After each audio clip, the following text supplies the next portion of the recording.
punto na to, ang referee, tawagin natin Kontra Suprema. Bakit Kontra Suprema? Ang ginawa ng Kontra Suprema, kontra siya para ilabas ang mga ebidensya.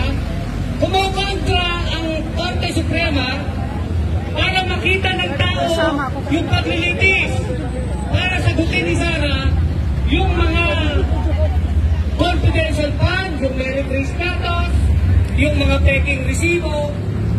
Yan yung kinokontra ng Kontra Suprema. So hindi naiiyak ang mga maestrado ng Kontra Suprema. Kumbaga putol-putol ang ginawa.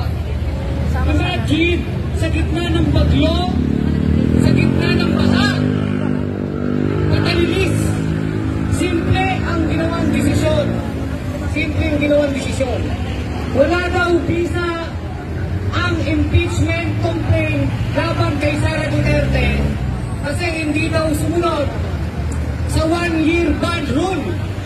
Nakita ng Korte Suprema yung date, pero hindi nakita ng Kontra Suprema yung milyon-milyon na mga peking resibo.